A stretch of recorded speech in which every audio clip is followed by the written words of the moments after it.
What's a beta in waiting? A beta in waiting is the guys who either by force or by conviction, let's just say, usually by necessity, right? They will wait and wait and wait until they can find the girl that they want to get with, right? The girl of their dreams. They end up becoming like what I've called the beta in waiting. And usually those guys end up being, I don't know about Ben Shapiro per se, but like they usually end up being about 29, 30 years old because that's the average age of first marriage.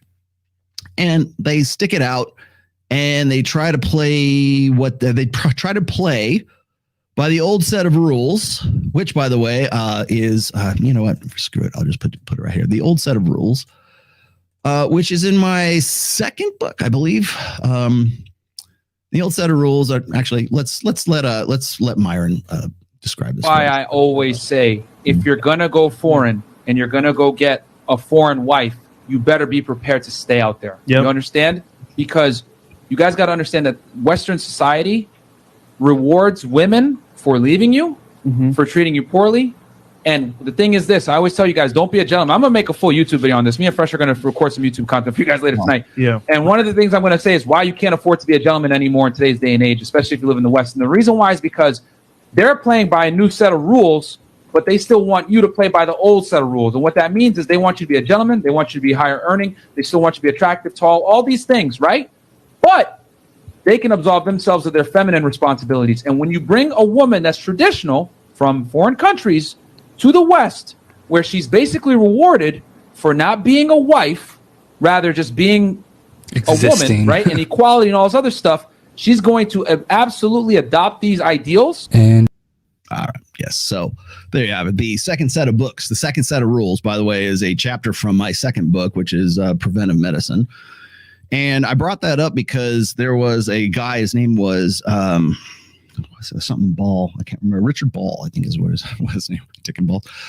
I want to say it's something Ball. His last name was Ball. And the reason why it was notable at the time when I was writing this, it became a chapter in a book, but it was actually an essay before that. It was called The Second Set of Books. Sam, can you bring that up for me? The second set of rules or second set of books?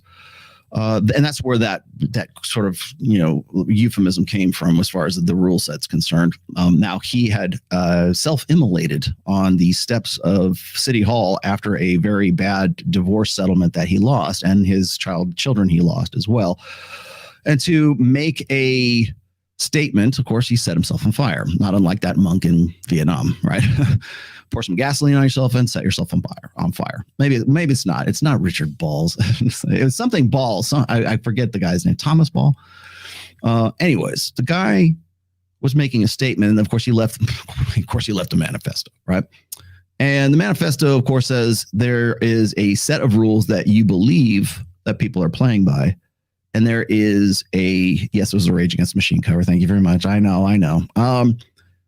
And then there's the second set of rules, the second rule book, which is the one that everybody's really using that you don't know that they're using. And it's not just about, women and their sexual dynamics. It can be the courts. It can be society. It can be religion. It can be whatever. It's very much almost a parallel analogy to like the red pill and the blue pill, right? There's the old set of rules and then there's a new set of rules. And some people actually, I think, are easier to reach if you describe it as the old rule book and the new rule book. And you realize that somewhere along the way, because you get screwed over for something you had the best of intentions for, you realize that nobody's actually playing by the rules that you've pretty much been raised upon for a very long time. The second set of books. Thank you very much. Will you put that in the, Sam, will you put that in the chat for me? I would appreciate that. What the hell is the guy's name? Here it is. Thomas Ball. See, I was right.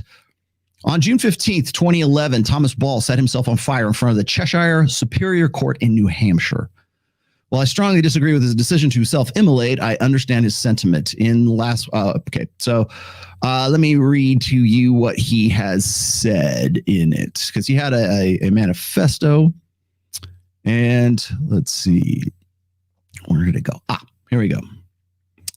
So in his message, Ball makes a very important observation about his legal ordeals. He comes to understand that there are two sets of books rather than the one he'd been led to believe that everyone understood as the rules everyone should play by. And this is him. I quote Thomas Ball from the grave. The confusion you have with them is you both are using different sets of books. You are using the old first set of books the Constitution, of course, he's making this a legal thing, the general laws or the state or the statutes and the court rulings, sometimes called common law. They are using the newer set of books. That is the law of the policy, procedures, and protocols. Once you know what set of books everyone is using, then everything they do looks logical and upright. So this is. You can read the rest of it. I don't want to get too involved in please go read. I don't know that I've put this on any book. Maybe it is. I think it might be in 2. I'm pretty sure, but it's the second set of books, and it's sort of an allegory. It's like, and I know it's dangerous to use metaphors online, but it is understanding that the way you used to believe, the things that you think should be the rules that society is working by, or women are working by, or your employer is working by, or the government is working by, or anything else for that matter is working by, is not what it is. And there is a second set of books that people are actually using. In our terms, in the manosphere, in the red pill, we can call it the red pill versus the blue pill. Okay. So the blue pill is the old set of books. The red pill is the new set of books. And when you hear Myron referring to, rules, the old rules versus the new rules, he's not wrong. It's just, sort of updating it. It's fine. I hope, please do. I encourage variation. I encourage variations on a theme. Please do.